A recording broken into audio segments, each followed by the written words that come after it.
to a special edition of Wrestling Sheet Radio where we are going to be previewing the upcoming card for WrestleMania 35. I'm here, as always, with these types of things with John Rocha, but not with us, as always, who is here today, and that is Kristian Harloff. Oh. You guys have been asking for a while for me to bring Kristian on the show, so I'm glad we could bring out the big guns for the biggest event of the year. Well, I can finally talk to some people who like some wrestling. I'm ready to go, man. I've been waiting for it. John, when you're on the show, it's such a pleasure, and then you come on to Collider Live. It's a pleasure to talk to you guys. But yeah, man, WrestleMania, it's right around the corner, and historic main event. So let's do it. Yeah, for those of you who maybe aren't familiar with Kristian, he hosts Collider Live here, and he also hosts Jedi Council. He hosts a bunch of things here at Collider, a big part of the Collider brand, and I'm very, very happy to have him here. He used to work for WWE, and he is a diehard. For those of you who maybe don't know what he was talking about, on Collider Live, he tries to inject as much wrestling conversation as possible and gets shut down hard by everyone else. Not as much lately. Well, because you're persistent. It's persistent, and it's also, obviously, and again, I started a movie trivia show that is all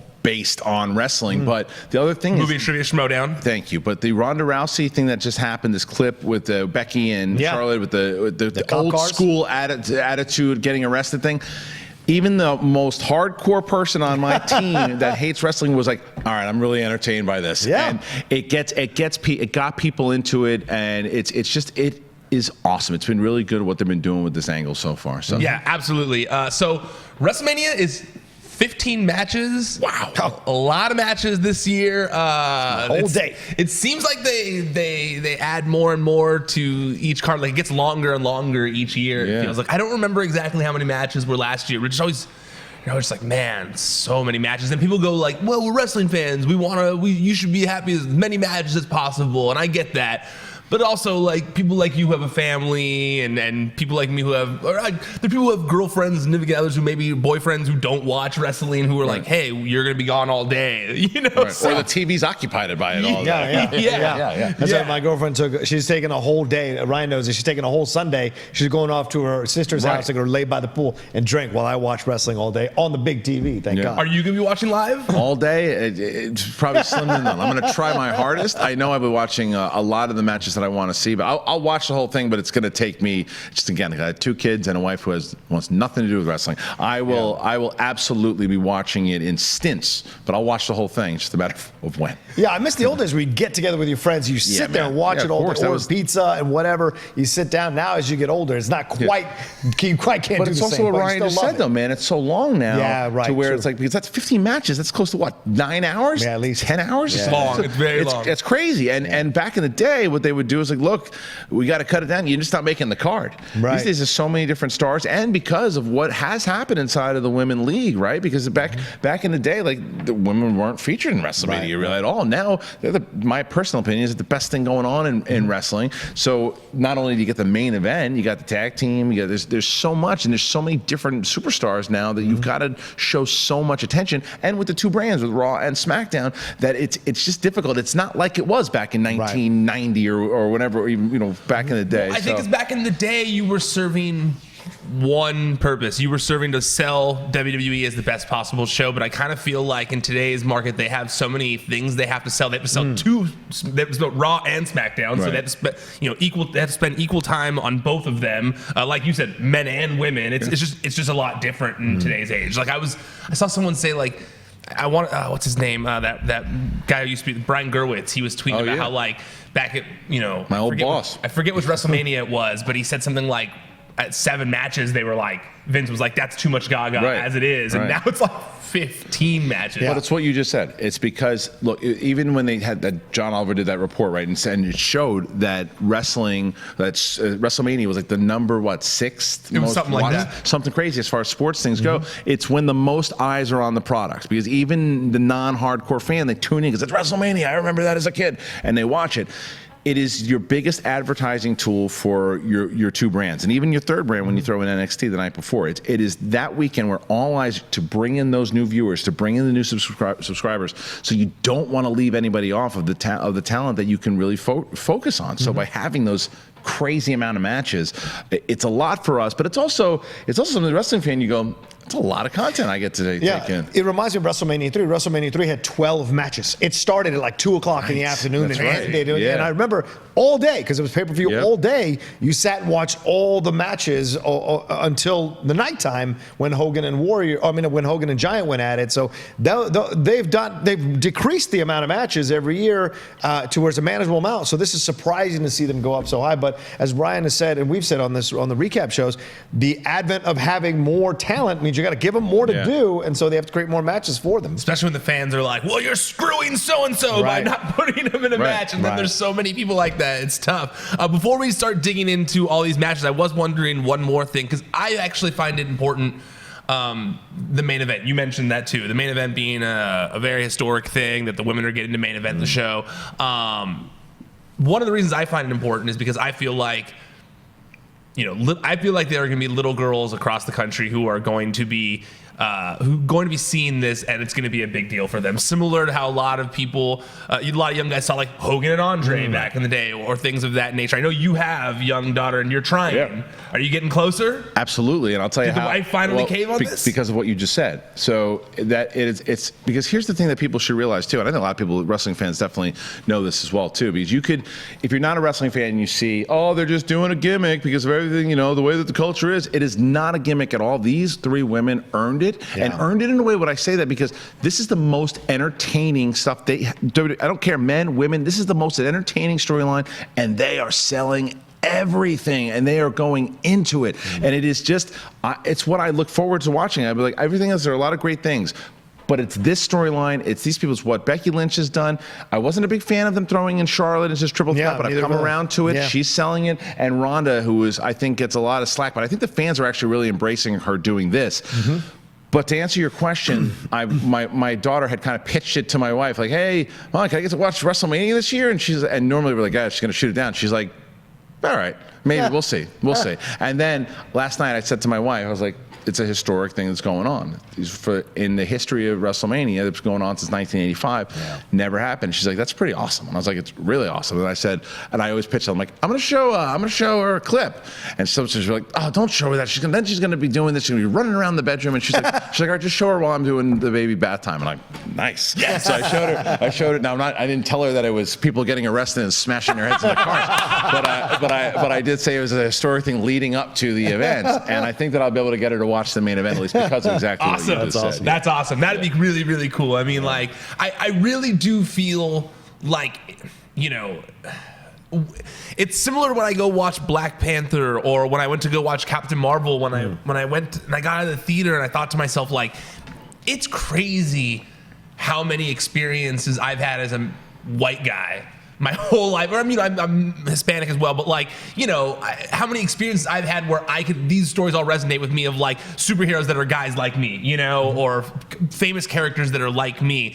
And so it's when I walk out, I go, it's crazy that like people of color don't have necessarily a bunch of characters like that, or women don't have a bunch of superhero characters like that. They can be like, hey, that's like something that I can resonate with. So I feel like this is going to be like that moment of Black Panther, and how big Black Panther was, and how big Captain Marvel was. And what those 2 movies did that you just mentioned, and I think this match does as well, is because the obvious is that it speaks to who they're aiming at, whether it's women or people of color.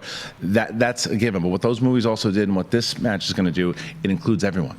It includes everyone. Like, everyone will be, like, everyone wants to see those movies. Everybody wants to enjoy those movies. Everybody wants to enjoy this match, because it's not a gimmick. It is part of the show. Doesn't matter if it's men or women. It does in the obvious part. But these are wrestlers who have earned the spot and who have earned the main event, and it's the right main event. It is the right. There's no other main event that should be going on. I'm looking forward to the Brock and Seth match. I'm looking forward to all those other matches, but there's nothing I'm looking forward to more than this match. Well, and not just this match, also the significance of the possibly first full black champion if Kofi Kingston does it against Daniel Bryan. Pretty incredible. You could have Sasha Banks holding the belt as a black champion as well, with Kofi Kingston holding the belt, the tag team belt rather, with Kofi Kingston probably holding the belt, the SmackDown championship from Daniel Bryan, which is the original supposed Championship before they created that Universal thing. That is the one with the lore of years and decades in the WWE. So a lot of momentous stuff could happen at this WrestleMania, headlined by this amazing triple threat match for a lot of the young female fans who might find, like you said, a connection to them like we did with Hogan or The Rock or Austin or whatever your taste was. Yeah. Yeah, it's funny when I said the Black Panther and the Captain Marvel thing, I thought to myself, we are getting our Black Panther at WrestleMania. Yeah, possibly. Like we're getting our Possibly. Kofi Kingston, and then we're finally being the first Black champion, and then like Becky is kind of like the Captain Marvel. Has never been has been heavyweight champion. Well, The Rock is half. We've discussed. Well, but this. then Booker T. Has Well, been Booker T was. He said the Booker T thing is that was the WCW championship that was masquerading as the heavyweight champion. Right, but never WWE. It wasn't never, the belt. But never the belt that he's talking about. Never the belt that Hogan and Savage held. That with But doesn't take away from it. No, it doesn't. No, of course not. Well, it's technically still not the number one title in the company. The Universe title is the number one title in the company. I agree with that. For us old school fans, it isn't. That's what a lot of people feel like. They feel like that's the belt. It shouldn't be. Right, it shouldn't be. Because I am an old school fan about as old school as you can get with you. Yeah. But I agree with Ryan 100%. The Universal has way more prestige on it than the WWE Championship does. It's a whole other conversation that we've had many times. It's weird because it is a whole other conversation, but it's weird because you would think it shouldn't because it's defended less, and the WWE Championship is like the champion's always there, which is like the thing they get mad about Brock about. But then at the same time, it creates this mystique around the title that does elevate it. That's why, though, because that's one of my big things. We wanted to do a whole title conversation here, but one of the big things is that when the title's defended too much, and when the title is defended just because, and no one's earned the shot, it's like, who's going to get a defense tonight? That guy. Why? Because that's the story we're telling tonight. Right. Oh. And it's defended all the time, and you guy's not going to lose. And if it happens by accident, he'll get it back, in another month. Yeah. It takes away from the prestige. The fact that Brock is only on contract and fights every once in a while, it's like, is this the guy that's going to take it from him? 100%. It's like when that belt is I still think that the belt should be, and I know we disagree on this, but I think the belt should be defended on pay-per-views, and that's it. Wow.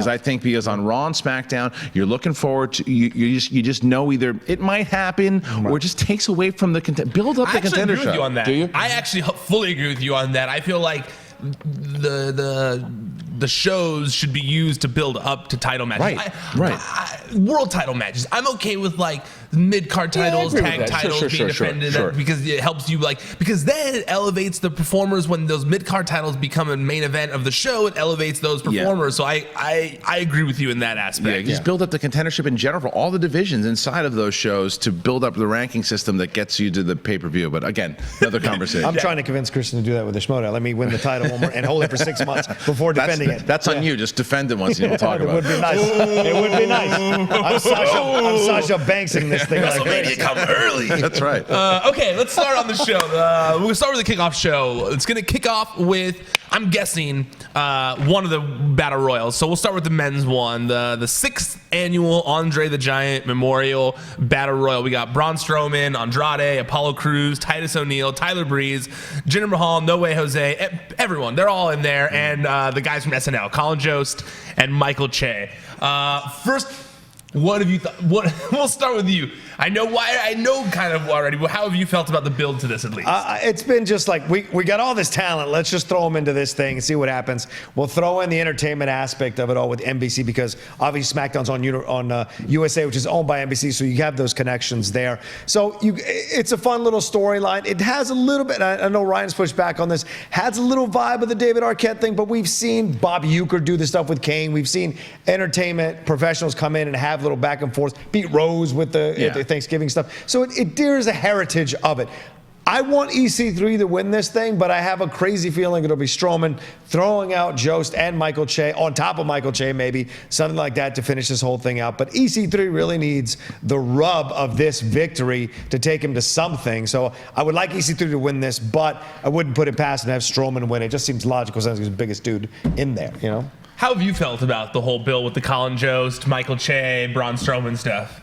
I think it's ridiculous, but in a good way. Okay. I think that it's very smart. I think it's good because this match means nothing. It means nothing. So that's what I've been trying to say. Yeah. So the match itself means nothing. So the fact that people are talking about it is a good thing. The fact that eyes are on you because of NBC and because of crossover events and because they can talk about it on Saturday Night Live or whatever it is. Right. It's like these, they haven't yet, which is not frustrating. yet, but this personalities kind of come out and push you towards it.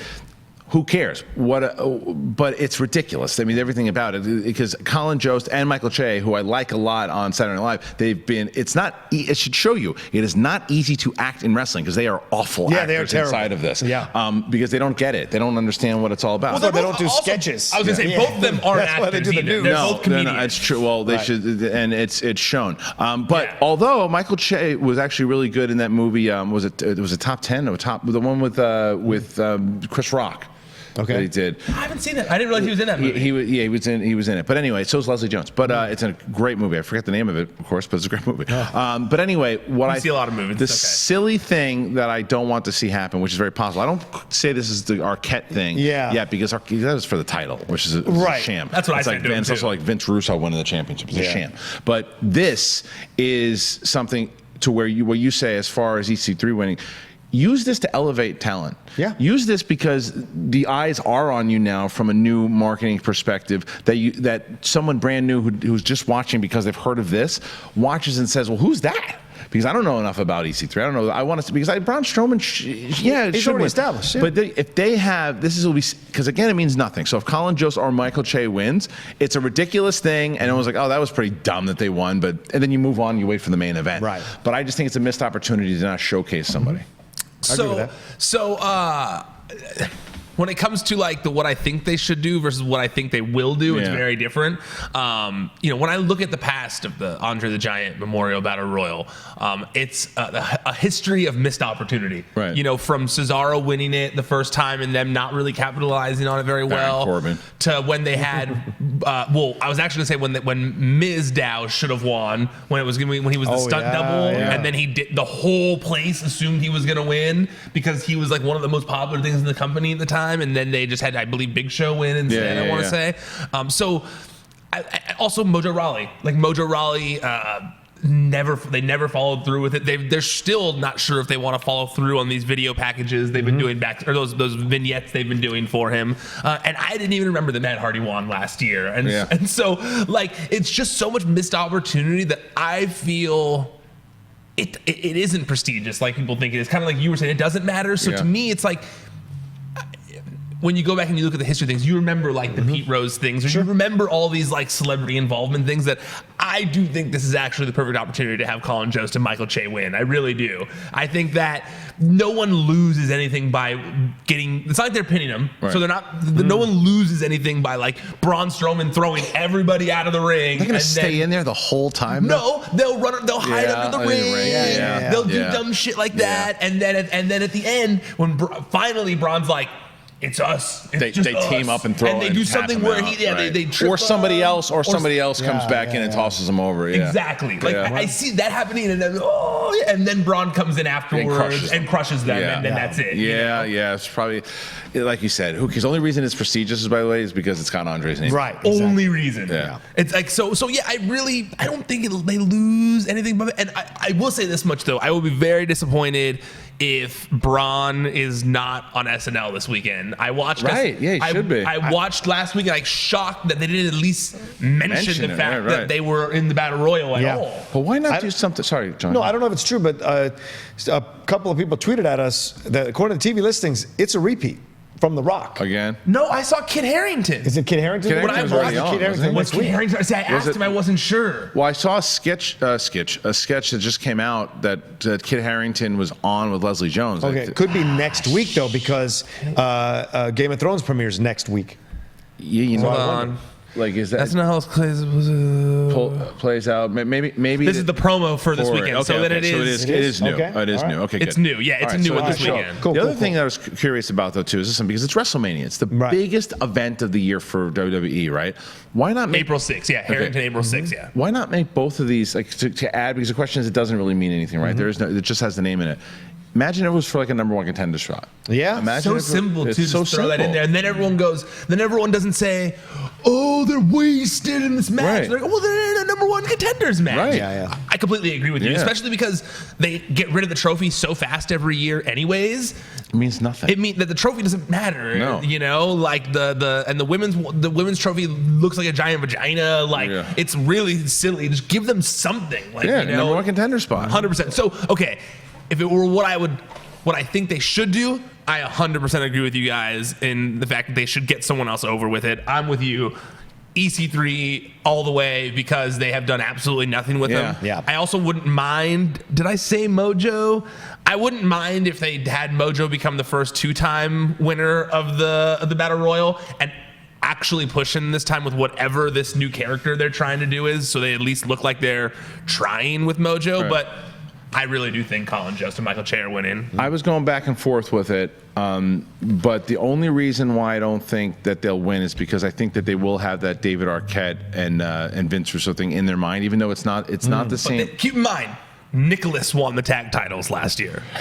It's a great point. Yeah, I'm just saying. It's a great point. But he's still in the wrestling family because he also- was the son of a ref. Yeah, but still. But the difference was, though, he didn't really win it. Yeah, he didn't wrestle. Braun won it. That's why I really don't think if they win it, Yeah. I truly don't think it's going to be like them closelining Braun over the No, top I rope. know. I think it's going to be Something else. Something silly stupid happens. by default. Yeah, Exactly. yeah. All right. I don't think you're a crazy person. Well, I think you're a crazy person, but I don't think you're a crazy person. The second person yeah. to say that. But I do think that you're right for that it's possible. Yeah. I'd say I wouldn't tell people not, it's like don't bet. You can bet on against him because it's crazy. I would just say Braun's going to win, but I wouldn't be surprised if you were right. Okay, all right. And then since I feel like it's similar to that same conversation. We got the second annual WrestleMania Women's Battle Royal. People like Asuka, Carmella, Naomi, Lana, Mandy Rose, Sonya, Nikki, Dana, Ruby Riott, Liv Morgan, Sarah Logan, Mickie James, Zelina Vega.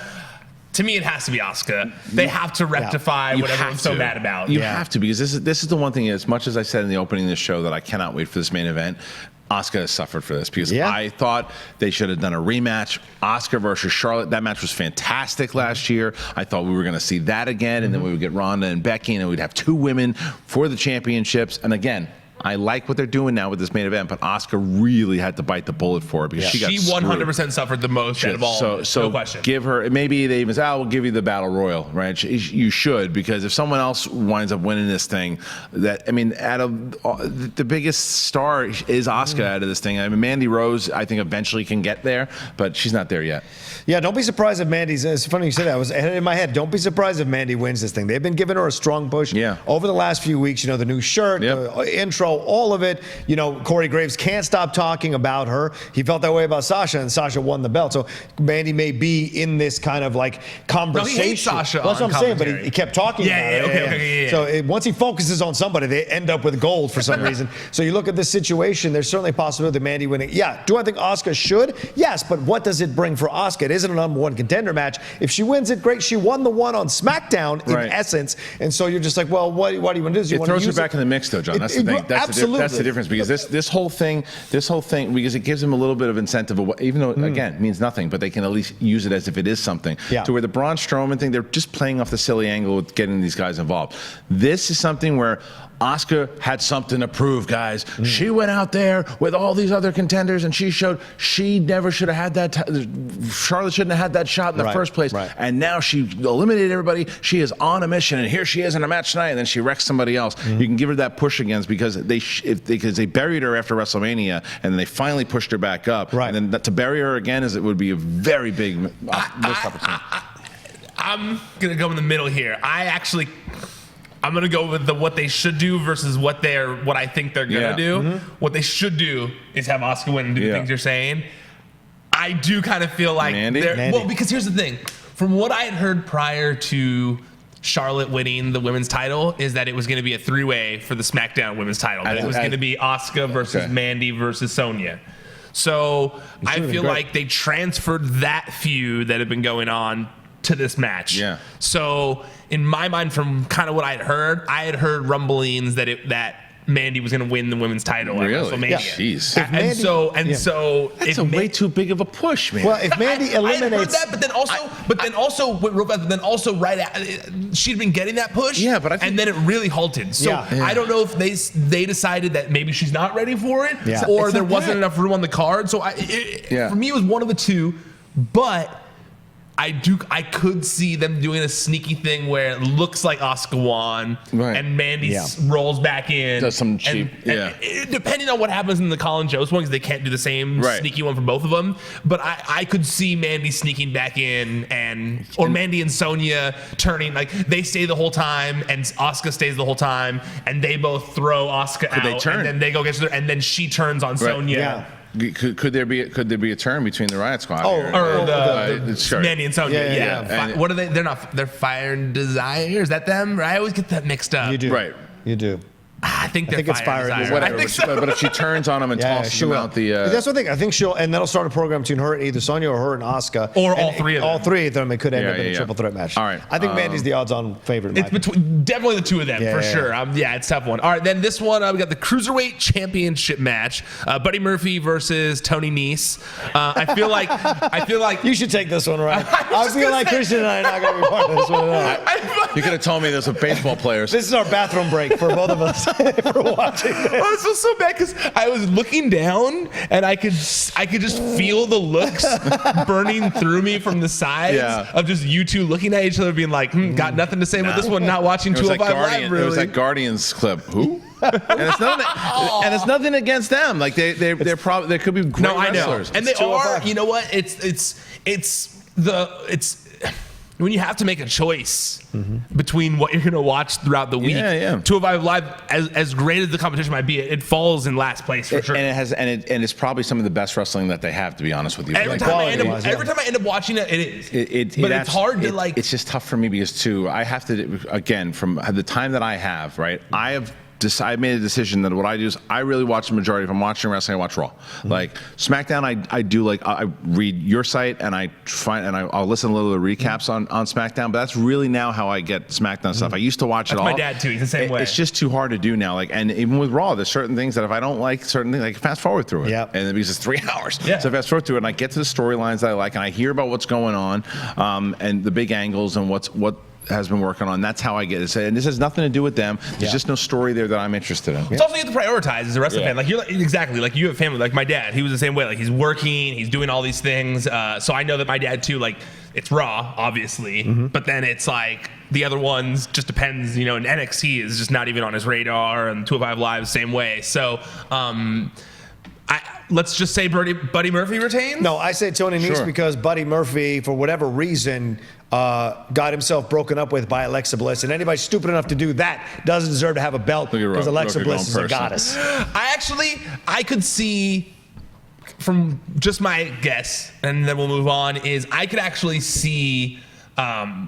Buddy Murphy's had a great run with the Cruiserweight Championship. Like he has. How long has he been champ? For a minute now. He's had a good little run with the title. I think I saw him win the title. When did he win the title? It was one of the pay-per-views. That's for sure. You know what? Wasn't it the Australia? No, he won. No, I remember whenever it was. Did he win in Australia? I don't remember where it was, but I did see him, and it was a great match. And he's a really good wrestler. Yeah, he is a really good wrestler. Well, and that's why I have this like maybe this inkling of lose it? No, that he's gonna lose it. So that he's gonna lose it and then get called up in the Superstar Shakeup to one of the brands. Oh, I see. That's awesome. I like that. I could see that maybe happening because he has had a really solid reign. I bet you he's impressed the right people. Let's go with that. Yeah, I like that idea. All right. So Tony Nese takes it. Nice. All right, let's get to the main card now. We got obviously these ones I don't know the order or anything, so I'm just gonna kind of go with the list I have here.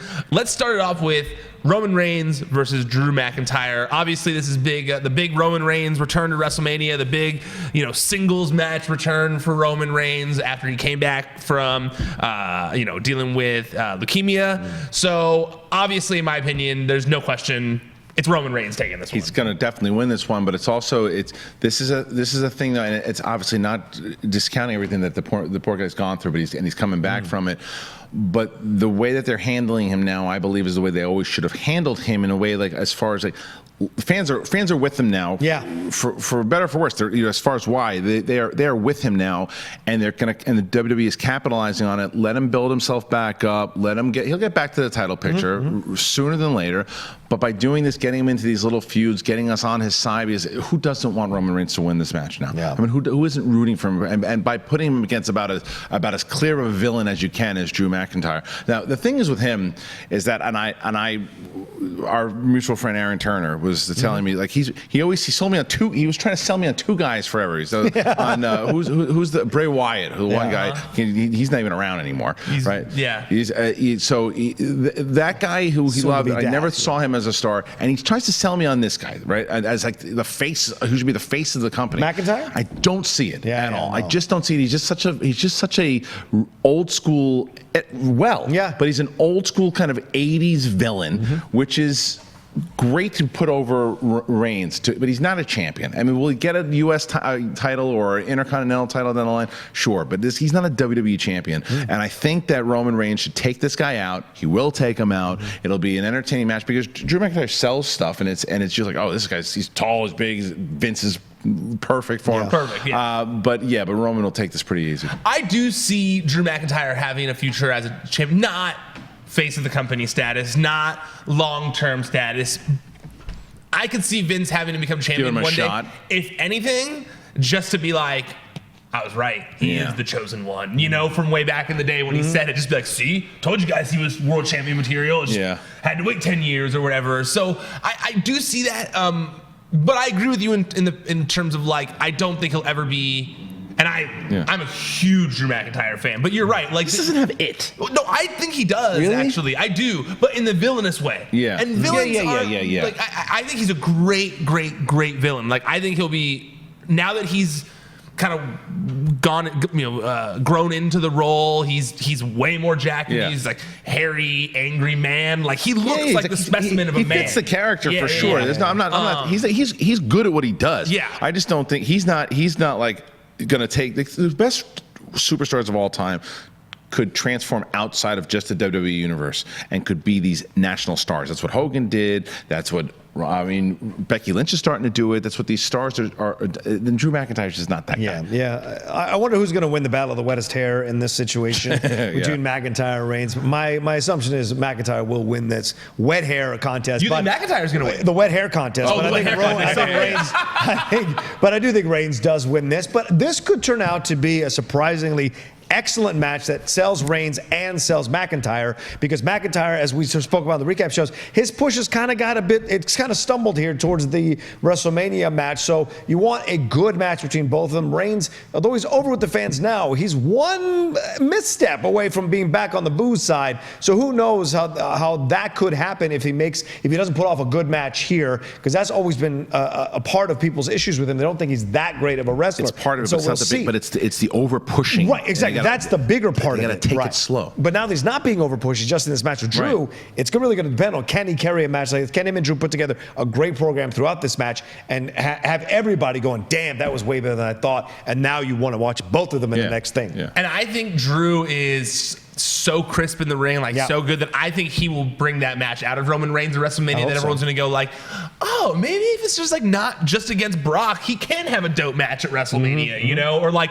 old Undertaker, you know, like he it's not like he's been given great opportunities to put on like classics, but his match with Brock was awesome at WrestleMania. It was a good match. Stuff. Like, he's had some cool matches. And I do think that since they're both such like big men, it's going to be like, and they move for big guys too, by the way. They're not clunky. This is going to be one of those like classic WWE big man matches. So we're all Roman Reigns, though, right? Yeah. Also, it's funny, the wet hair thing. When I got my beard trimmed this weekend, the lady who was doing it, she was like, how do they get their hair so wet? And I was like, well, they pour water on it, you know? And she was like, but there's not some kind of like special gel they use to like keep it wet. And I'm like, no. They just use a lot of water before they went out there. And she didn't believe me. She was like, no, there has to be some kind of. I'm with her. You think there's something they're using? You worked there. You know they're not. I was, dude. This is 17 years ago. They were still putting water in their hair 17 years ago. But they didn't have the same kind. Like the Roman Reigns and Seth Rollins. Those guys weren't running. I mean, those guys had like rock star hair. Like there was when it was The Rock and Stone Cold. What were those guys doing? Kurt Angle,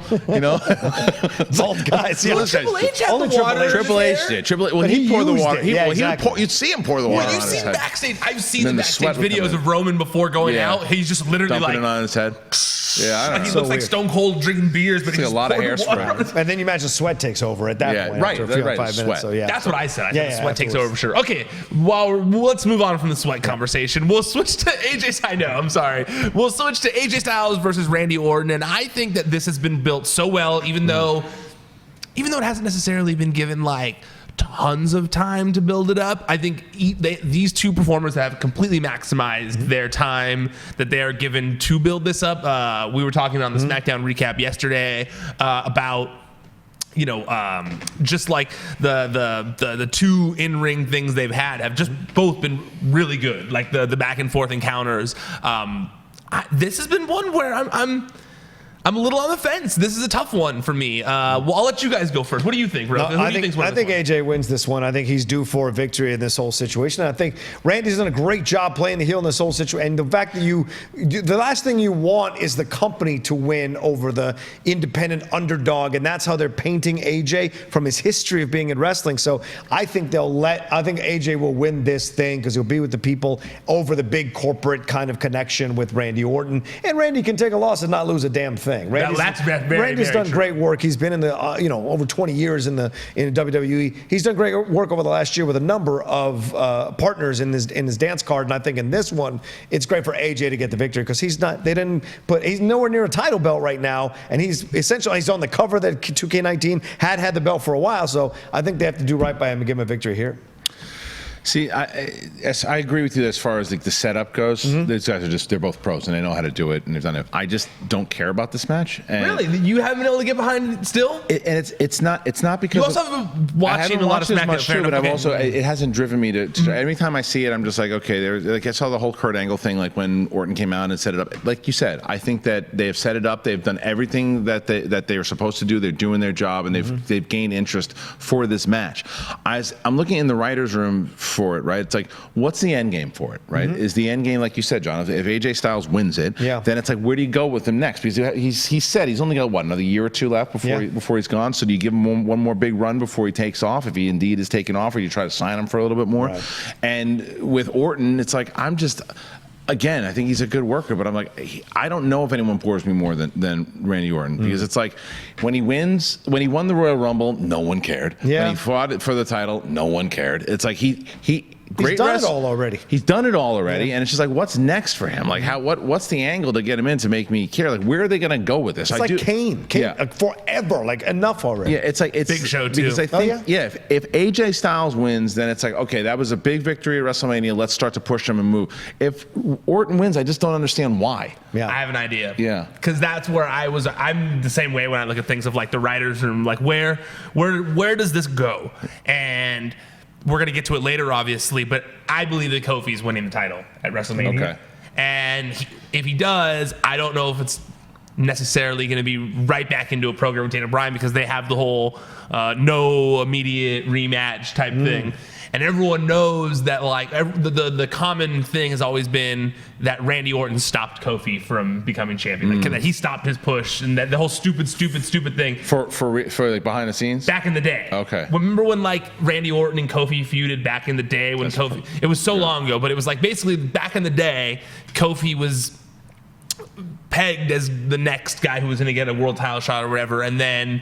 he feuded with Randy Orton. Remember, like, when he spray painted Randy Orton's car? Right. And then they a mistake happened in a match, and you can hear him yelling like "stupid" during the match. Right. With Kofi. Yeah. And then the push very much got halted, and that kind of like you never heard of Kofi getting a main event push again. Right. And so I feel like they might play into that and have Randy Orton be one of the first people he has to defend the title against. Is like, I can beat you, you're stupid, blah, blah. And because of that, he might have an actual claim to it if he can beat the guy who was champion that whole time. Yeah, I think you might be right. That's a good call. And also, it's not like, and to your point, I feel like Randy Orton has put people over at WrestleMania for a while. If I'd have to have it in front of me, but I feel like he's put people over at WrestleMania. I feel like he lost to Bray Wyatt, didn't he? Or did he beat Bray Wyatt? I don't remember. Maybe. I don't remember either, to be honest with you. But I feel like they need, like you said, if Randy's gonna feel anything, I feel like he needs a big win at WrestleMania to kind of get himself back on track a little bit. Listen, you kind of won me over here, because here's the thing that you can do with Randy Orton if you have him win and do that angle. This is only if they do your angle, because Kofi is one of the most beloved people out there right now. So if he wins the championship and you really want to get Orton over as a heel, then you play into that angle full force, have him do something really despicable to the new champion. You have Kofi win that, hopefully, though, too. Let him hold the belt for a while. Yeah. But yes, if that's the angle they're going with, then I could absolutely see Randy Orton winning this. And also, you mentioned Kane, and I'm thinking, I'm going back in history here, and if this whole Kofi Daniel Bryan thing follows the Daniel Bryan WrestleMania 30 storyline, if my memory serves me correctly, he then went into a program with another boring wrestler that WWE trusts, Kane, which you mentioned. So I feel like that's kind of like their testing ground for a new champion. Well, let's put him with a guy that we trust in main event title picture programs. Right. Yeah, that's a good point. Yep. All right, so are we all ready? Did I change you two? No, I'm still AJ. Okay. I think you switched me over, though. I think if they go with that angle, for sure, then I would say Randy Orton. Yeah. Okay, farewell match. Kurt Angle versus Baron Corbin. It's hasn't been the most exciting build. We were talking. That's saying it kindly. I still don't understand why John Cena was not put in this match. Yeah, well, the fans want Cena. That's true. They've been chanting for him. Yeah, it would make more sense. Yeah, it makes so much sense. The guy who played for his first match he ever faced against them. Ended at WrestleMania. Yeah, it would have been beautiful. I think you said something in a couple of recaps before where he said, well, maybe they'll announce Corbin, but there'll be a swerve where Cena comes out and knocks Corbin out and says, really, is that, or he beats Corbin quickly and goes, that'd be awesome. Is that how you want to go out? You should go out against a real. That'd be awesome. Or he's got to drop the ruthless aggression line. He's got to say something about ruthless aggression. Thug life or whatever it is he did.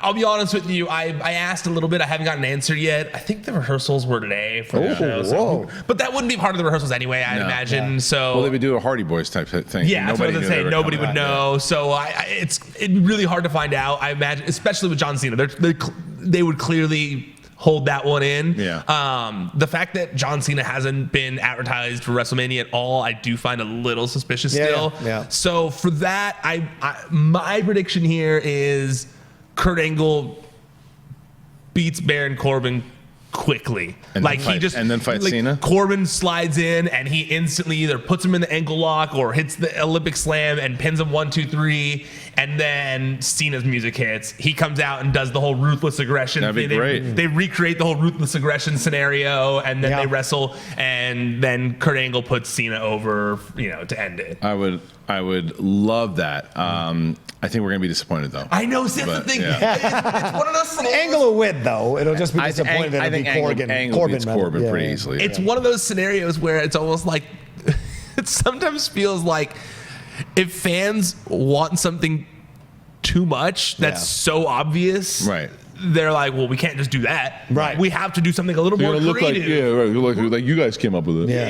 Exactly. When it's like, just give them what they want. Yeah. Who cares? The place would lose their minds. And also, I feel like and we've talked about it, the only reason I feel like the sliver of hope for this being a little bit of a swerve is that been around. Well, it's just that they've been rolling the red carpet out for all his other opponents. It's like Rey Mysterio, AJ Styles, Samoa Joe.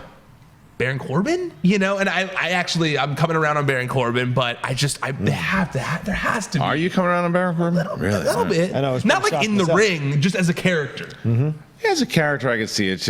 I'm not like wanting to watch like a top 10 Baron Corbin matches of all time. There aren't. They were trying to push that guy forever, though. The best thing they ever did was get him involved in the storylines, though. That was the best thing they ever done. The Constable. Yeah. Also shaving his head. Yes. Yeah. Absolutely. He wasn't doing. 1000%. He wasn't putting enough of the water in. He was just showing how receding it was.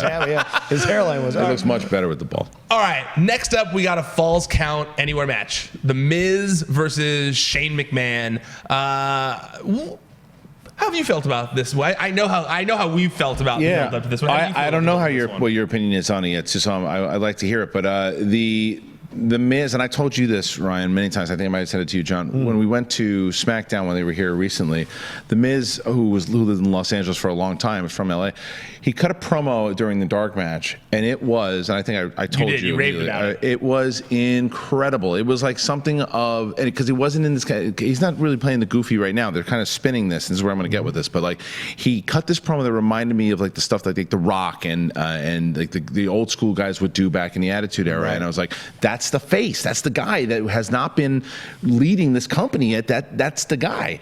And then they went into this silly angle with him and Shane, and I'm like, oh no. And then when Shane turned on him, I'm like, well, wait a minute. This could be the start of this guy that I'm hoping to see. Right. And I saw the first glimpse of that when he kicked the piss out of everybody who Shane tried to, when Shane came down the ramp and he's sitting there, and I was like, okay, this is another one of those conversations where we just had. I hope they do it right. I hope that they just because Shane's going to take the bumps. Shane's going to, but you don't need Shane to win this match at all. You got to put Miz over, and this could be the start of the Miz coming. I don't want to see Miz as heel again for a while. I want him to go heel eventually because he's fantastic at it. But give me that anti-hero type of Miz to where he is now all business, to where we saw with him breaking through. He beats Shane and then gets into a new program, and you can really focus on him. But I think Miz takes this match, and he should, and it'll be a war.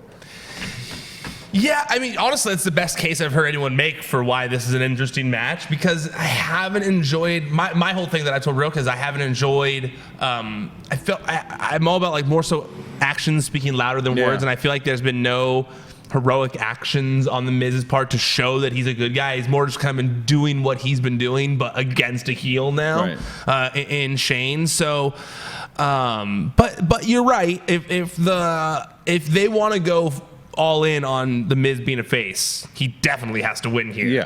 He has to solidify that with a strong win. I'm trying to figure out like how they could make him more of a hero in this scenario. Maybe the dad gets involved because the dad always goes to WrestleMania weekend. They've been playing that for sure, but even if then they might do that. But even if he wins and doesn't necessarily do anything heroic in this one, it allows him now. He took out the evil son of the chairman, right? And now it's like, okay, wait a minute. All eyes are on you now. What are you going to do next? What's your reign as this face now? Because now the turn happened. This is the match to really prove it. He wins this match. Now do your business and now show me that you can be a face. But go out there and start cutting those promos. Start using that golden mic, let's see what he can do. Well, the question is, where does he go? Because if Kofi does win the title, he can't start a program with Kofi rather. So that would be a tough situation for him. I agree. I think absolutely. He could get in the U.S. title picture though. He could get. What about Daniel Bryan though? Or they could go that route. Yeah, that's possible. They haven't done that switch. Yeah. But I like Miz winning this thing absolutely. I think Shane's gonna enjoy this as because he rarely gets to do to this level. So it's going to be a lot of fun for him to do it.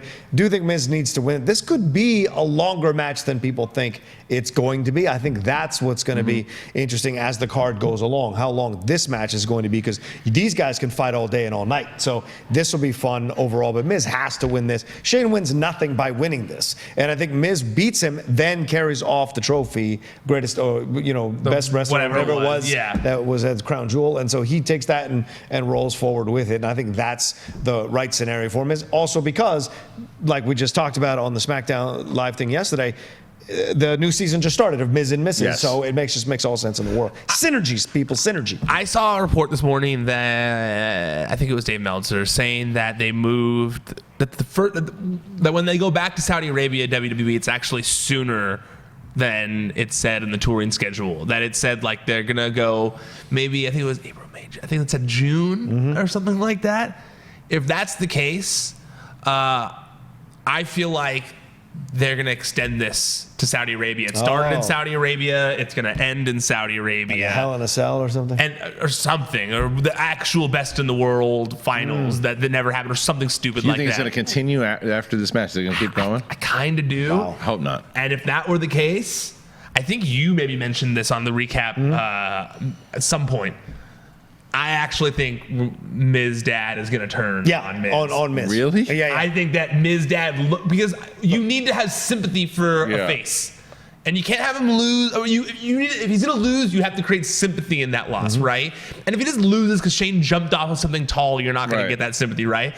But if he thinks the dad that he said finally is proud of him and loves him, if that dad looks like he's coming out to help him, and instead he decks Miz in the face, and then Shane pins him, and it's because of the money, and his dad said, you've been a bad person the whole time. You have done shame on our family, and they can extend that for a few more months. That will make Shane be a little more sympathetic. I'm sorry, Miz be more sympathetic. Yes, but that's the kind of stuff that they do now that I hate. I know. It drives me nuts because I don't need this story to continue anymore. I still think you can do you're not wrong in where you want the Miz to be more sympathetic, because he's been so despicable for so many years. Yeah.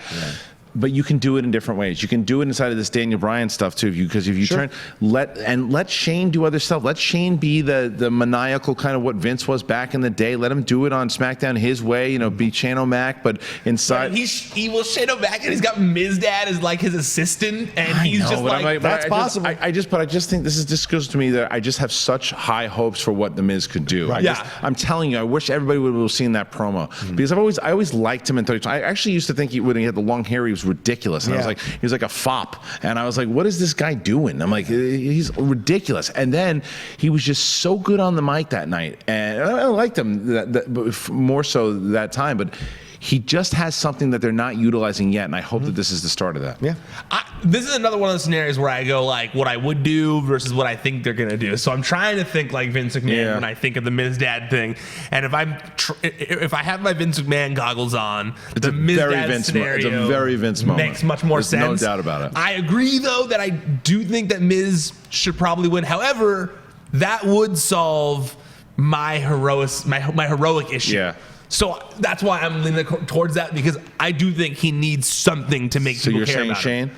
No, Shane with help from Miz Dad. I'm saying Miz takes it. Miz will take it, and I'm definitely being optimistic, but I'm hoping that they realize it, that they push this guy. This is the start of it, and then we start a program to see the rise of what the superstar Miz really could be. I also feel like there's only so many faces that can win on the show too. Yeah. That's the other reason, and Vince loves Shane winning. So what's your final one on this one? Yeah, Miz definitely, but with a secret hope that it is Shane with.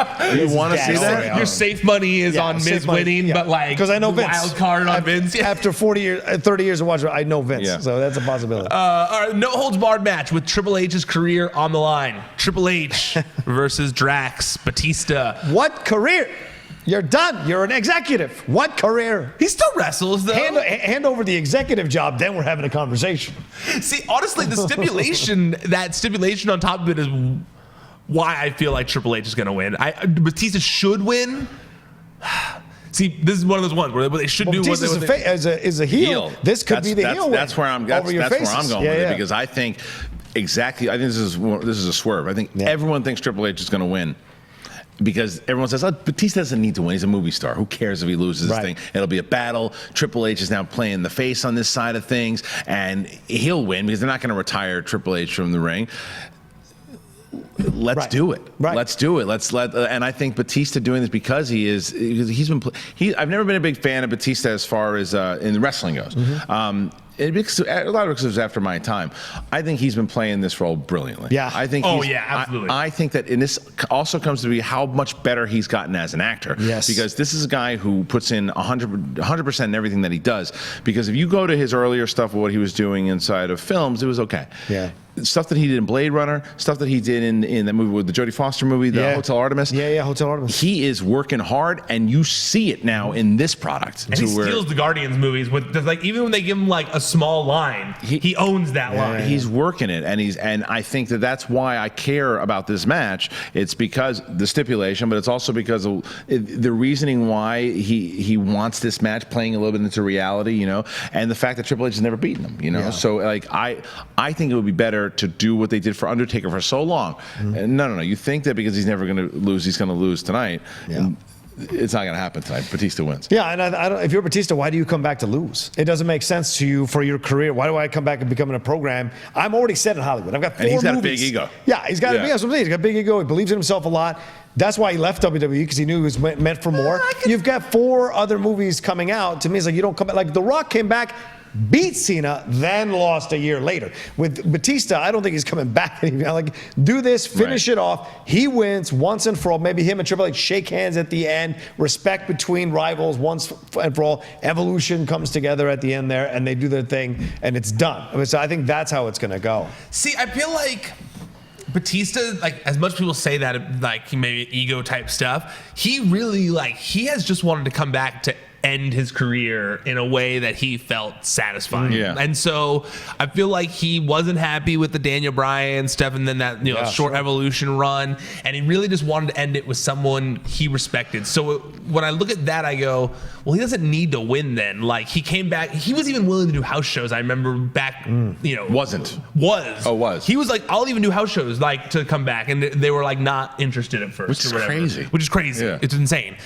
So I feel like, yes, what you're saying makes sense in terms of your brand, and like when you come back, you lose, that like hinders your brand. But at the same time, like I think of like Vince McMahon and his toy box. Yeah. And I don't see Vince McMahon pulling Triple H out of his WrestleMania toy box of part-timers who he can throw in there for Retirement's never retirement, man. Yeah. But also, at WrestleMania, they try to make it be. They try, but Undertaker came back, But the thing is, they never said it was a retirement.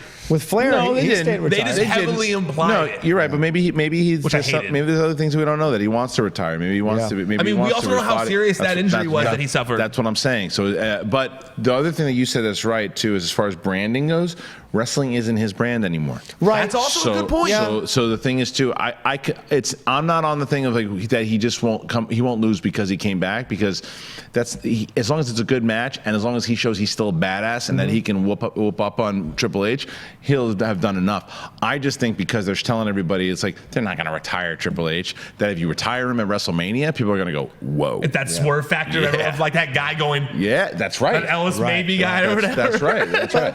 I also think they screwed Batista over so many times. And you mentioned like they had SmackDown in DC and didn't invite him a few years ago. Yeah. It's like, what's the point? SmackDown 1000 this year didn't invite him. Last year. Didn't invite him, and it's like, well, they've kind of wronged him in a couple of situations, including bringing him back with the Daniel Bryan thing and booking him incorrectly with that and not rolling with what was happening with the fans. I think they owe it to him to have him beat Triple H and be done with this and thing. be the guy that retires. Yeah, but retires Triple H. It's a good thing for him to hang on the wall for now. And a year or two later, you bring Triple H back, nobody's going to give a shit. He's also an executive, so he can be do like, whatever he wants. Defend the company or whatever. Yeah. He fights in NXT. Yeah. I was thinking that when you said the retirement, I was like, well, he does have his own thing. He didn't say he retired in NXT or whatever. They make that its own brand. He could be like Papa NXT. He could be the real final boss. They used to have like the final boss in NXT. It was like Cesaro and Regal. If Triple H was the final boss in NXT. That'd be wild now. True. So then your final guess is Batista. Batista winning and ending Triple H's career. Yes. For you. Batista. You got Triple H? I'm going Triple H. I'm sticking with Triple H. Fatal 4-way for the Smackdown Tag Team Championships. The Usos versus Ricochet and Aleister Black versus Sheamus and Cesaro versus Rusev and Shinsuke Nakamura. I really don't care. All right, I'll start out. Ricochet and Aleister Black, I think the way they've been building this thing, they have a real chance at winning this, but they just put the belt on the Usos. I can't see them taking it off the Usos at this point, so I think the Usos take this with an incredible match that'll probably steal the show. Yeah, I'm on the fence between those two as well. I feel like the Usos just signed a new 5-year contract with WWE. We put it on the site yesterday with a Thank you, Rikishi, for going to Twitter and making a big deal about it.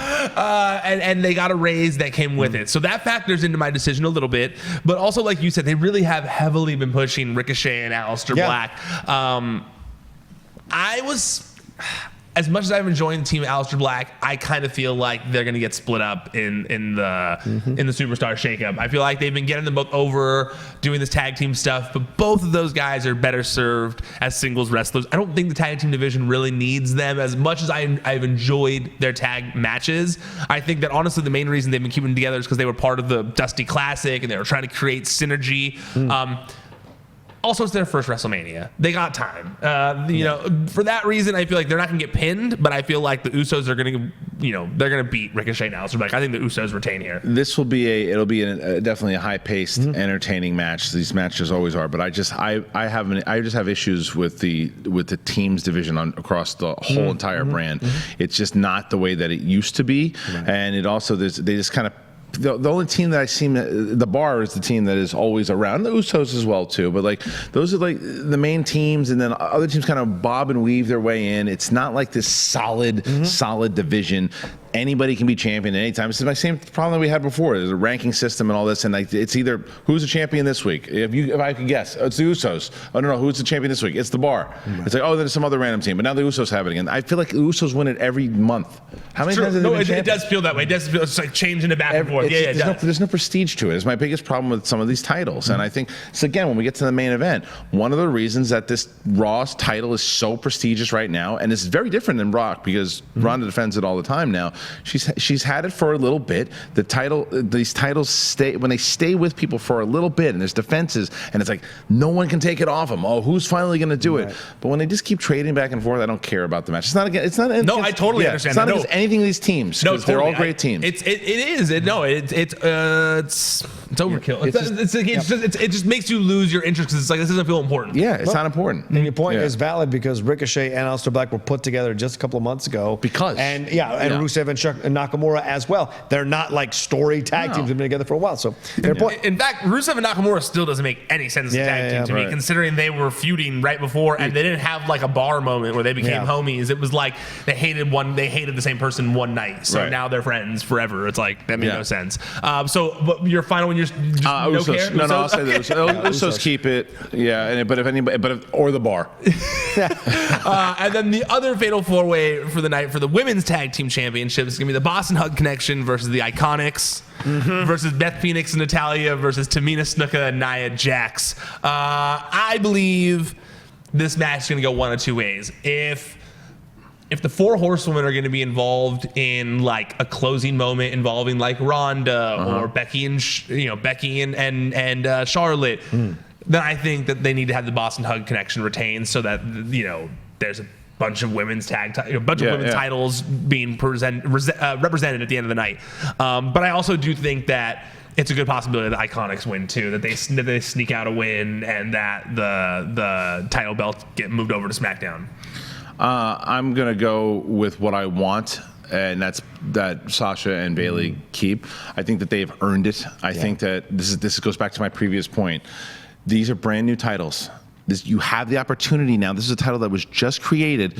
Let your champions be champions for a bit. Let them hold on to it. Let them defend it. Let them beat all these teams. Let them have their feuds and like scratch and claw and do everything that they can to get to that, to be those champions. Like, oh man, they're just so good. They're the first ones ever, and they proved that they should have been because they kept on doing it. And the first one that they really showed it was at that four-way at WrestleMania. You remember that, what they did there? They retained it. It's a good point. That's a very good point. It's a way for them to earn, they've already earned respect for what they've done, both those ladies. But winning this four-way, it's like, and then let them keep doing it, and let them lose it at SummerSlam. You know, like let them lose it after that. Let them hold it for a little bit. Yeah, I don't see any tag team that comes close to what Sasha and Banks can do on the female side of things, in my opinion. Sasha and Bayley. Oh, Sasha and Bayley, right? Yeah, Sasha and Bayley.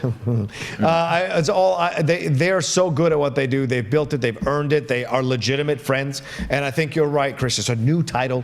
Let the champion have it for a while to build a legacy of it or a foundation of a legacy for it going forward. When a new female tag team or a female tag team emerges that can be a legitimate threat to their title, then you have them going, truly believe that it's Mandy and Sonya that will be the next ones if they don't bring up, Kairi Sane and Io up into the main roster. That could be a fun tag team to go against them. But I don't see anybody, including these tag teams, that really should take the belt off Sasha Bayley after you just made such a big deal of giving it to them, or having them win it rather, in the last pay-per-view.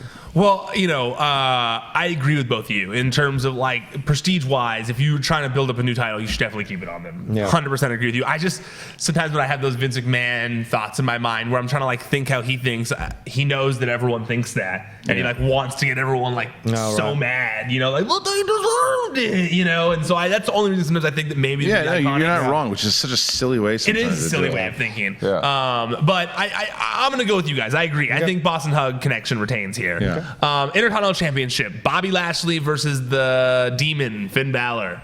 I'm going with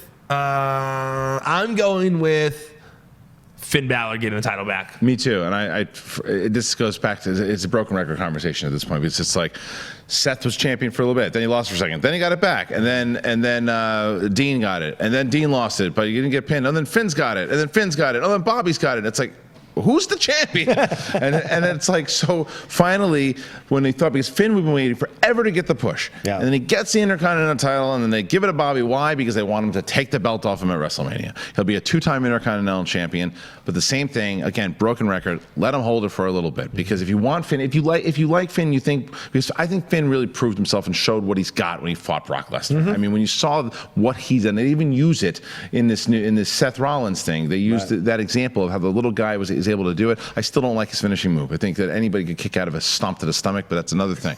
I like him a lot. He's one of my favorite guys out there. But I think he wins the championship. I also think when he goes into demon mode, it was something special when he won the Universal Championship. It would also be really cool to see him win it again. And plus, Bobby Lashley is a good mountain to climb, but he's you don't need him as the champion. No, and I also think that. I also feel like you need to rebuild the Demon. Yeah. I feel like the Demon, he's gotten so far away from it, and it's such a cool element of his character that if they were to bring it back and he loses, it's dead. It's completely dead, the Demon. There's no reason to continue doing it if they bring him back and he Demon's not working, you lost. Yeah, exactly. And so I think that if they don't, it's a huge mistake here. I think that it really got silly when they went to do that, like, Demon versus Sister Abigail thing that got scrapped because Bray Wyatt got sick, if I recall. But I think that they waited long enough to pull the trigger on the Demon coming back. Good moment to do it, but if he has to win, or the Demon, there is no more Demon. Yeah, I agree with you. Yeah, Demon King. Yeah, definitely Finn Balor. There's nothing gained by having the Demon lose at all. And Lashley, you got to figure out what you're gonna do with him. Let's see how he reacts with having the strap, the Demon King and Finn, and how the fans react to it. And then you start to move him into a situation where the ultimate title is the goal as well. So, and with the Superstar shakeup, Demon could go back onto Raw, which would be fun to see him back on there. So yeah, I think Demon. Go SmackDown rather. So I think Demon definitely. Is a shakeup on Monday Night Raw like right afterwards? Or isn't it didn't they do like a weird way this way? Isn't it like the Raw and SmackDown after Mania, and then the next week is the Superstar shakeup, right? Isn't that how they're doing it now? Right. Yeah. The international Superstar shakeup or whatever. So yeah, no, because it's out of the country. Okay. I also feel like it's possible that because they've kind of teased Bobby Lashley and Leo breaking up, like this is maybe the end of that marriage. Yeah, I think you're right. And that he squashes him at the end. He just beats the crap out of Leo finally, and that Where does when Leo they go? do this Superstar shakeup, Leo goes to a separate brand from Lashley and maybe wrestles fights as cruiserweight or something. or something like that. And that maybe they bring up Stokely Hathaway now they actually signed him. You guys probably aren't as familiar, but he's a popular manager on the Indies, and a lot of people at the time when Lashley got signed, we're like, man, if they had him with Stokely, he'd be a way bigger deal. So it wouldn't surprise me to see them maybe do something Where's cool like that. Where's the guy that pissed himself? Is he still fighting? Well, because one of the guys from AOP got injured, so they've been on main event basically. They've been relegated to that. All right, United States Championship, Samoa Joe versus Rey Mysterio, tentatively because he got injured. Who did? Rey. Rey was. They said before SmackDown last night that Rey suffered an ankle injury. Oh, right. They're going to reevaluate things as they get closer to WrestleMania before they decide. Real injury. That's what they said. Okay, that's what it said. That's how it seems. I don't know if you saw on Raw in his match against Baron Corbin, but there was an awkward spot during the match where it looked like something might have happened. I'm kind of bummed because I was hoping that we were going to get the Dominic payoff and they started showing him. I thought for sure since Dominic's been trained to wrestle that they were going to have Samoa Joe beat him up. Yeah. I don't know what they do here if Rey Mysterio doesn't wrestle. They just scrap the whole match or no? Kevin Owens. You think Kevin Owens? Yeah, probably right. What else is Kevin I Owens? would have Nothing at this said I would have point, said Cien Almas, but he's in the Battle Royal. He's also a bad guy, and you have like bad guy versus bad guy. True, very good That's point. the same thing with Kevin. Well, I guess they're kind of playing Kevin as like a Owens is tweener looking- right yeah, now. he's a tweener, yeah. So I would take KO if he goes into this situation, but if Rey fights, I think Samoa wins. Right? You said you can't have all the faces winning. I agree. This is a heel that should win. I agree with all of that. I think this is another thing with Samoa Joe. It's like they've been trying so hard to really get him over again. It's just, again, I'm sorry to sound like a broken record, but it's the same thing. Is there's certain characters that you want to put over and you want to keep that kind of dominance, and if they have a title, that's the way to do it. And Rey Mysterio has proven everything already. He doesn't need to win this, and if it is, it's just kind of throwing a champion, and then Samoa Joe wins it back on SmackDown next week. Right. I think Samoa Joe definitely should stay as champion, regardless of who they throw him in there with. However, I could also see two things. Maybe if Rey Mysterio, if it's Samoa Joe versus Rey Mysterio, I think Samoa Joe should win. Mm-hmm. I could also see if Rey Mysterio's not in the match, them pulling a surprise right there. Like Honky Tonk and Ultimate Warrior? I was going to say more so like Sami Zayn, who they said is coming back soon. Okay. Right. And maybe like if he was going to be on the Raw after Mania. One of the surprises they're saving for that, transferring into this, something they're pocketing for that, and having, Sami Zayn versus Samoa Joe, because that would be a pretty awesome match for the U.S. title. Sure. Or the other thing I was thinking, Hulk Hogan. No. I'm kidding. The other one I was thinking, Don't do that to if it's not, if it's not Rey Mysterio, from what I've heard, Lars Sullivan has started to is doing better. And I saw a picture of him with other wrestlers last night where he was smiling out, hanging out with people again. If he's better, it would be a kind of cool payoff to all those things they did. If they're like, he doesn't have an opponent, and then it's like the music hits. Well, that's what I'm saying. That's the big. And that's what happened with Ultimate Warrior and Honky Tonk. Yes, I'm sorry. Yes, exactly. Yeah, it was like back in SummerSlam, we're like, bring out anyone from the locker room. I don't go, don't say that, brother. Yes, exactly like that. Yes. So I could see that happening as well. But I do think I feel like they're still gonna do Samoa Joe versus Rey Mysterio. Yeah, which is Samoa Joe. Okay, now we got the three heavy hitters here, and then we'll be done.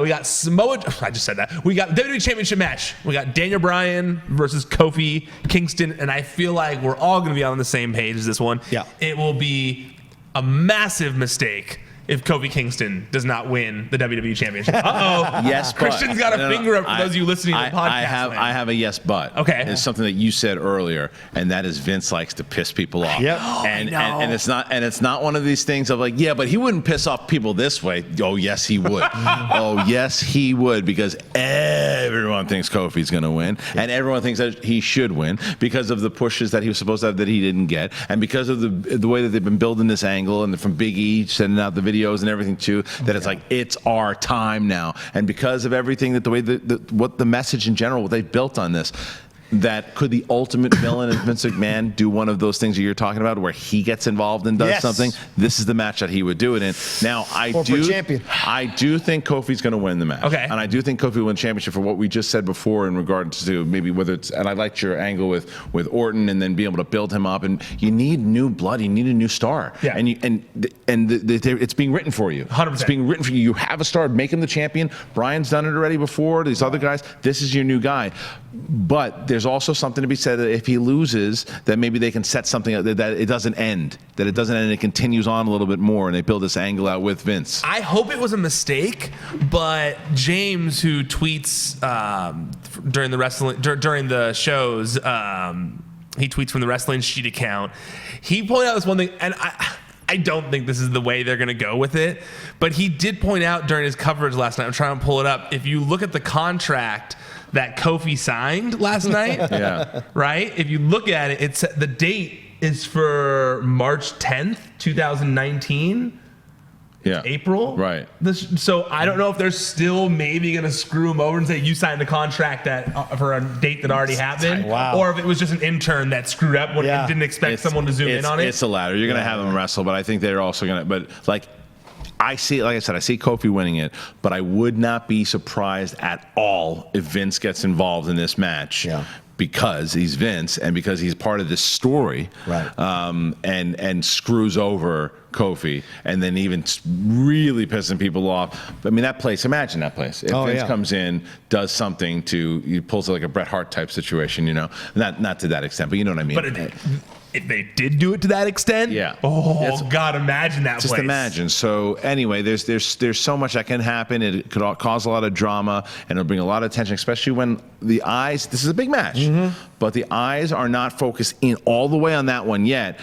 People will be talking about it if something huge happens. But I still go Kofi. Kofi, but with no shock at all if he doesn't win. Yeah, here's what I say. Vince, I think Vince will get involved because he's been involved in this whole thing all the way to through the build-up, and he's put Kofi through numerous gauntlet matches. So I think Kofi wins, but Vince comes out after Kofi wins and says, no, it's a 2 out of 3 falls match, and now makes him run the gauntlet against Bryan. So that's 19 matches? So possibly 19 matches. Daniel Bryan wins the second one, comes close to winning the third one, then Kofi wins it. Oh, my God. Super pissed. But that's, I mean, just... Not a bad idea. Right, because look at the gauntlet, the way you've made Kofi run the gauntlet, he wants to put him through all these hoops. Certainly possible. It's got to be a quick first match. Yeah, I was going to say, I think it'll depend on the length of the wrestle. But I think Kofi wins. But I have this weird feeling like either Kofi loses or Becky loses. I don't know, but one of those I feel like has to be a bit of a swerve. Yeah, Vince loves to do this, or he comes out and says that he has one. He won it, but he already has another title defense. He has to wrestle in a 3-way against Big E and Xavier Woods for the WWE Championship. And they're like, that's crazy. What? Like, Sure. I hope they don't, but I agree with you guys that there has to be some. I would just knowing it's not a clean match. Watching WWE my whole life. Yeah. Kofi or Becky, one of them has to have. You'd think something. Unless that's what you think's going to happen. You never know. I mean, it could be. You're not wrong in thinking that. But what if it's like there's no way Kofi and Becky wins, but then guess what? Kofi and Becky wins. And Seth, right. That's another one. Everyone else, we'll get into that. You're right. Like one of the three is not going. He's not going to go the way. Yeah. You'd think. But then I think. I don't think you get 3 faces. New WWE champion, new Universal champion, and new. I don't know. Weird. That would be weird. It'd be crazy. Yeah, it'd be crazy. I think Lesnar beats Rollins. I've been on the Lesnar beats Rollins train for a while. We'll switch into that. We all think Kofi, right? We all think Kofi. Kofi with a surprising no one if Vince gets involved and with an screws him over. thing. A little star next to it. I think it's possible, very possible, that Daniel Bryan wins, but then Kofi wins the championship on Raw. Okay. Oof. All right. Or SmackDown. Excuse me. SmackDown. Yes. All right. I like it. When it comes to the Universal title match, God, this whole time, I've been watching it thinking Seth loses, Brock retains, Roman regains the title in Saudi Arabia to get it back to where they were going initially. But I don't know, man. I'm like starting to think that like. Everyone thinks that, and Vince hates to do what everyone thinks, and we've just been saying it. Well, not all 3. We can't have 3 happy endings. What if they do? What if this year they do it? Did I say do? What if this year they do? What if this year they do have 3 happy endings in the world title matches? I don't know. I think I'm gonna go. I'm taking the dark horse. I think I'm going to go with Seth. Okay. I've had all the matches that I've picked him. I haven't been as sure as I am with this one. I've had Seth, and I stay with Seth because they've been playing up this thing of the Finn Balor had him, Bryan had him, AJ Styles had him. They all pushed him to the limit, and I think this is the one because, again, this is the opportunity on this card to push so much of your talent in new ways, in brand new ways, with all the eyes on you. And Seth is one of those guys who, to me, it's Daniel Bryan, it's Seth Rollins. Those are the guys that are really, like, you hear the way fans, even dead crowds, when they're dead at these events, pop for that guy, man. I mean, they love him. And they love him. And him as the champion, and it kind of going through what Triple H always saw in him, and having him as the championship could start a line with Roman Reigns down the line. It could be a big storyline. Now, whether it's playing Seth as a heel champion or finally doing it and making Roman a heel, which I don't know if they ever do. But point is, there's a lot more to do with him as the champion right now, because they don't do what you and I do with the other champions, want us to do with the other champions, and that's Brock is every once in a while. They want that Universal Champion, I think, to finally start defending it a little bit more, making it more relevant. On par with the WWE Championship. And Seth will defend it all the damn time. I also think they want Seth to be the best little guy, the best of their small guys. Yes. I think that, and people might call me a conspiracy theorist here, but I do believe that they look at AEW as potential competition nipping at their heels. And I think that if the show were to end with Vince screwing Kofi and he doesn't win the title, Brock keeping the belt, retaining, and Ronda walking out, or Charlotte winning it, it, there's a part of the fan base who goes, you know what? Screw you. These guys claim that they're going to do they're actually going to do what we want.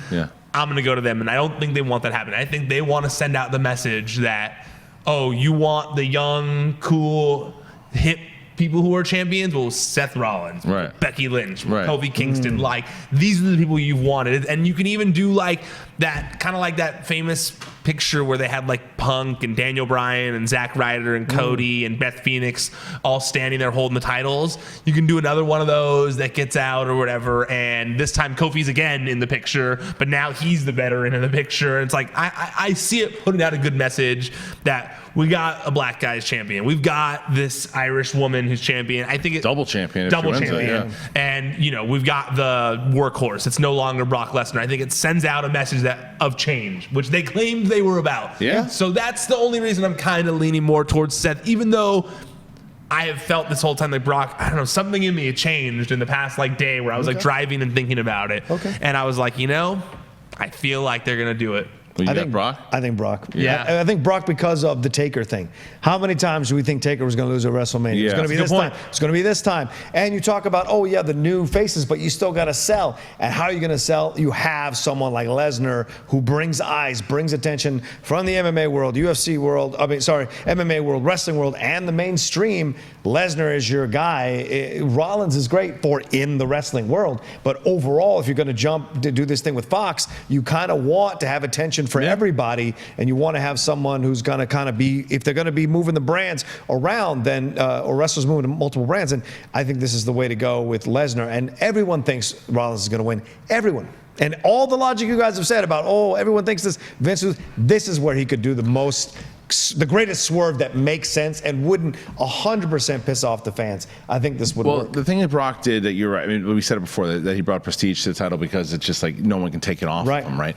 But the thing is that I get scared with is something you just said, Ryan, and that's that if you do have Brock retain, then what's next for him? It's Roman again. Yeah, it's Roman again. Now you're putting Roman in a bad place because you're putting Roman. Oh no, these two again. Right. This is where we're going. This is all we have. But if Seth gets the title, then it opens up all these possibilities. Now everyone, especially with the shakeup coming in, there's so many people now that could who he could fight for and go into really great programs with and consistently be fighting for the championship, right? Yeah. And then we get to the Roman one eventually with him, and you let Roman build up because if Brock wins. And then or Braun again, and it's like who we've seen it enough because you can still use Lesnar. He's still under contract. You bring him to Fox and have him some big matches. Then you can have that Brock and Braun match for it's not for the title. So I think Seth takes this thing, and I think that it is because of the change moments and because it is time for them to start looking in a new direction. Okay. You know, I didn't think about that, but that would be the smartest move. Is you have Seth win,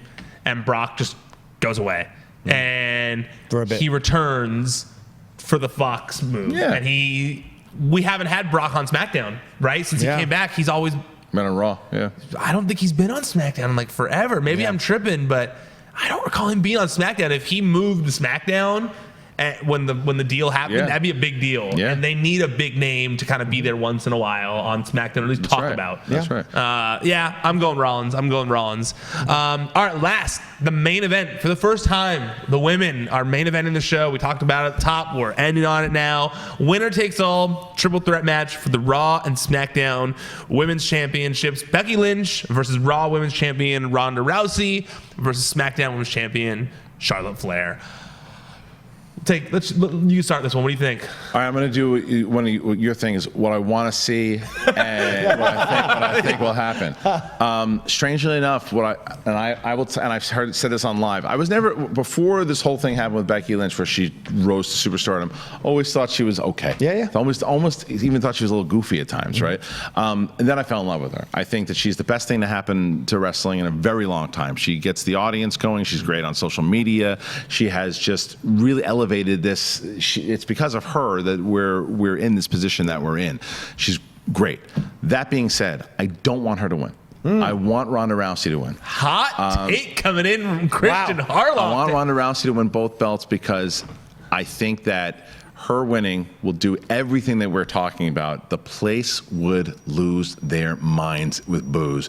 Go crazy with Ronda holding both belts up. Like I said, I was the baddest woman on the planet, bitches, and I am with both belts. Imagine that image with Ronda with both belts with this scowl on her face. That being said, Becky wins. They're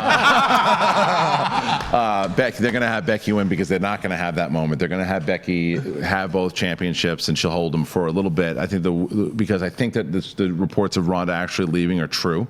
I know that some people think that it's maybe a swerve and that she's not really leaving, but I think she'll be leaving to take a break for a bit, and this will be the first time. I don't think she'll be pinned though. I think Charlotte will be pinned and lose both belts. I think that, and then we'll go. I want to hear Rocha, but I think. It's funny, the going away thing. You know, she apparently, from what I've heard, she told a bunch of people on the roster she's leaving right after Mania. Yeah. She's leaving. But, like, I just think that, like, I know she's got, you know, Paul Heyman influence. And Paul Heyman loves to kind of, like, get, you know, people talking. Yeah. And so it wouldn't surprise me to be like, hey, if you said it to everyone, everyone's going to think you're leaving, and no one's going to be able to see what's going to happen in the main event. That's what you want as a wrestler. Even if you got to work the boys. It's not like no one's ever worked the boys and girls before in the locker room. It's not like one of the wrestlers themselves has ever worked the locker room. So that being said, I agree. Like we both on the Raw recap, we also agreed that the dual champion aspect of things does lend itself to Ronda Rousey winning this match and doing the I told you so situation. Like, I'm the baddest bitch on the planet. Yeah. Here's the proof. You know, screw you guys. Right.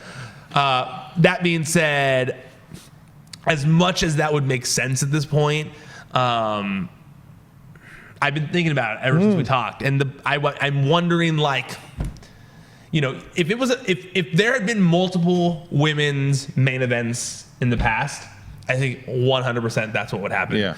But because this is the first historic women's main event, there's going to be all these young girls watching, like you said, like I said, you know, like we were talking about. For that reason, I don't think you want to end on a boo, as you asked me on the recap show. Yeah, you're right. I do think you need to end the show with a very happy moment for a woman who has worked very hard to get there. Fans love her. You need to have this, like, very feel-good moment, you know? Like, I just think that the boo would be a bad look that the first women's main event, even if it's Ronda Rousey, who is a massive star that everyone knows. I also think that because Ronda Rousey is a massive star that everybody knows, and because, you know, like, Charlotte Flair is also a massive star, maybe not everybody knows, but everybody knows Ric Flair. And most of it's very easy to go like, well, that's Ric Flair's daughter. Right. Hence the ESPN thing that said Ric Flair's daughter or whatever. But don't you know who I am? But because of that, I feel like, you know, and it harkens back to what Becky said on Raw this week in her promo before walking to the ring. She said, like, those two don't have to make history. Like, I have to make history in order to cement my place in wrestling lore. And I agree that, like, you have a chance to make Becky. This is the thing that's going to make Becky a star. If you don't make her a star right here, and she's already a star, I shouldn't say that, but, like, if you don't use this to cement this is mega star. Yeah, this is, if you don't use that to cement Becky Lynch as this is a huge moment. It's a wasted opportunity, in my opinion. Yeah, but we've seen Vince be stubborn, and when Vince makes up his mind about something, that's what happens. No matter what, whether the fans like it or not. We've seen this many times with the history with Vince, and so for me, I can't believe I'm going to say this, but I believe, yes. What do I want to have happen? Becky winning.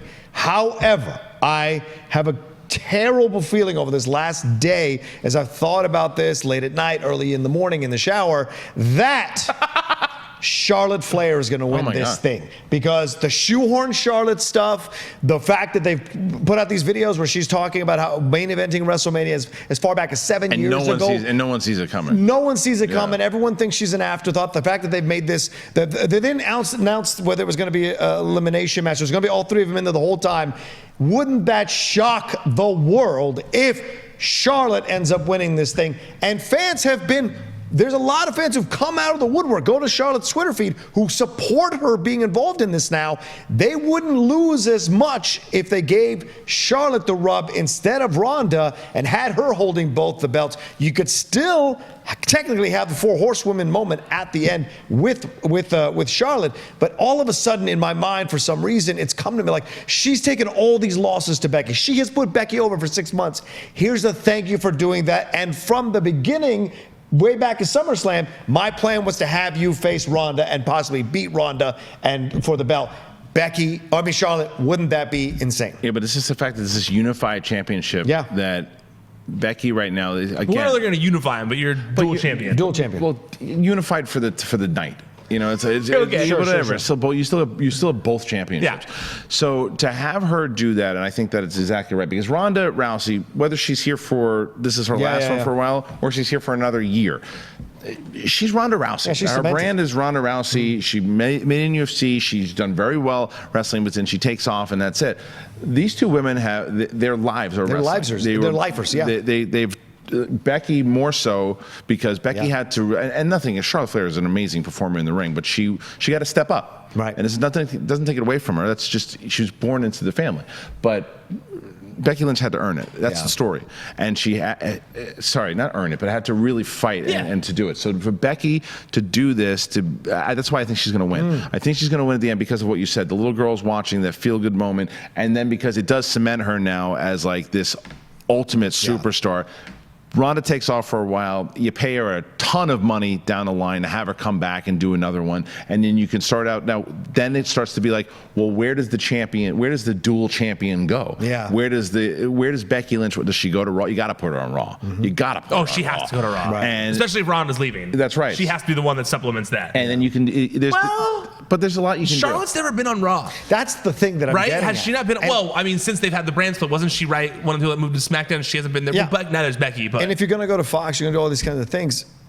The legacy, the daughter of Ric Flair, carrying both belts as you go into the situation. I'm just saying it's a possibility. I want Becky to win with everything, every ounce of my being. Yeah. But there's certainly an argument to be made for Charlotte, because it would piss fans off. It would get everybody talking, but she is legacy. You know what's funny about this conversation we're having? Is this conversation we're having right now is proof of why this match deserved to be the main event. Sure. Yeah. Because we've gone through all of these matches, and for the most part, we've kind of all agreed on certain aspects of things, and we still all want Becky to win here, but I like that we all have a case for each person that can be made as to why they could win, and it makes sense, and it's not bad. Yep. Yeah, easily. All right. Well, I'm getting the wrap signal here because I went way longer than I said I was going to go, and I apologize for that, but we got caught up in the conversation. There's also 15 matches. It's a 9-hour wrestling WrestleMania. So, I do my best, but but no, it's just funny because Stat was like, well, we need to get in there by 3:30, and I was like, oh, we did way before 3:30, and it's 3:15 right now. So, all right, guys, go follow John Rocha. He's at the Rocha Says on social media. You are at Kristian Harloff on social media, or right? just check out the Schmoedown, at the Schmoedown. Absolutely check out Schmoedown, guys. If you like movie trivia, if you like wrestling, you're going to love the Movie Trivia Schmoedown. I listen to it all the time while I'm driving, and I get so mad that I can't get the answers to some of those questions. It frustrates the hell out of me, but I guarantee you'll enjoy it. It's literally like pro wrestling meets trivia. It's a great time to listen. If you don't watch on YouTube, you can listen to the podcast. Yeah. That's what I do, to be honest with you. I listen to the podcast. I don't watch on YouTube, and they're great. I also love that you guys kind of like shortened them a little bit. On the podcast feed, Yeah, that you guys took away kind of like the they're audio friendly. They were much more audio friendly now. So if you're like me who got frustrated with like having to like listen to scenes. you're going to like it. It's much better now on the podcast feed. So go check that out. Also, check out Wrestling Sheet on social media at Wrestling Sheet, ProWrestlingSheet.com. That's where you can check out our weekly stories, all the top things going on in the world of wrestling. It's ProWrestlingSheet.com. And then you check out the YouTube channel, YouTube.com/C/Wrestling Sheet. That's where the videos are. While you're there, please subscribe, please comment, please like the videos, please share them if you're interested in these videos. It helps keep the lights on. It's very appreciated by me. Okay, that's it. We're done. Officially tapping out for now. Until next time, stay out of the dirt and keep your eye on the sheet. ProWrestlingSheet.com